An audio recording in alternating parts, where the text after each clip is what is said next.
ആദ്യ 10 ഓവറിൽ 140 റൺസ് എടുത്ത ലക്നൗ അവസാന 10 ഓവറിൽ 87 റൺസ് മാത്രമാണ് നേടിയത്. സൂര്യയുടെ ബൗളിംഗ് റൊട്ടേഷൻ കൃത്യമായിരുന്നു, ഫീൽഡിംഗ് ചേഞ്ചസും. ആദ്യ ഓവറിൽ 20 റൺസ് പഴങ്ങിയ ബിൽ ജാക്സിനെ കൃത്യമായി കൊണ്ടുവന്ന് പന്തിൻ്റെ വിക്കറ്റ് എടുപ്പിച്ചതും സൂര്യയുടെ ധൈര്യമായിരുന്നു. 16-17 ഓവറുകളിൽ 21 റൺസ് വിട്ടുകൊടുക്കേണ്ടി വന്നെങ്കിലും അവസാന 3 ഓവർ വരിഞ്ഞു മുറുക്കി മുംബൈ. 2 ഓവറിൽ 20 റൺസിന് 2 വിക്കറ്റ് എടുത്ത കോർബിൻ ബോഷ് ഉണ്ടായിട്ടും 18-ാം ഓവർ ദീപക് ചഹറിനാണ് സൂര്യ നൽകിയത്.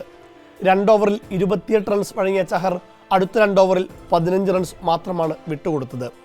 അവസാന ഓവറിൽ വെറും 6 റൺസും. ആദ്യ 2 ഓവറിൽ 30-ന് മുകളിൽ കൊടുത്ത ബുംറ നിർണായകമായ 19-ാം ഓവറിൽ 7 റൺസ് മാത്രമാണ് വിട്ടുകൊടുത്തത്. എങ്കിലും ആകെ 4 ഓവറിൽ 45 റൺസ് കൊടുത്ത ബുംറയ്ക്ക് വിക്കറ്റില്ലാതെ ഒരു മത്സരം കൂടി പൂർത്തിയാക്കേണ്ടി വന്നു. സീസണിൽ പ്ലേ ഓഫിലേക്ക് കയറാൻ ഇനി അത്ഭുതങ്ങൾ സംഭവിക്കണമെന്നിരിക്കെ ബുംറയ്ക്ക് വേണമെങ്കിൽ വിശ്രമം നൽകണമെന്നാണ് മുംബൈ ആരാധകരും മുൻ താരങ്ങളും പറയുന്നത്. അദ്ദേഹത്തിനൊരു റീഫ്രഷിംഗ് ടൈം അത്യാവശ്യമാണ്. മുംബൈക്ക് ഏറെ പ്രതീക്ഷയുണ്ടായിരുന്ന അള്ള ഗസൻഫറിന് തുടർച്ചയായി അടി കിട്ടിക്കൊണ്ടിരിക്കുകയാണ്. ലക്നൌവിനെതിരെ 4 ഓവറിൽ 50 റൺസാണ് ഗസൻഫർ വഴങ്ങിയത്. സാന്നർക്ക് പരിക്കേറ്റ സാഹചര്യത്തിൽ ഗസൻഫർക്കും ഈ വിധം അടി കിട്ടുന്നത് മുംബൈക്ക് വലിയ തിരിച്ചടി തന്നെയാണ്. അതേസമയം പന്തിൻ്റെ മണ്ടൻ തീരുമാനങ്ങൾ കൊണ്ടും സമ്പന്നമായിരുന്നു LSG-MI മത്സരം.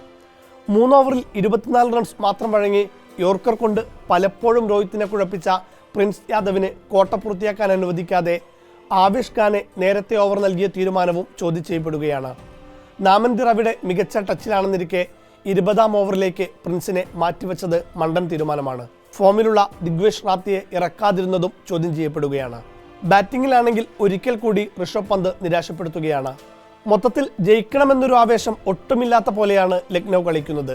അടിവാരത്ത് നിന്ന് അവർ കരകയറാത്തതിൻ്റെ കാരണം തേടി വേറെ പോകേണ്ടതുമില്ലല്ലോ.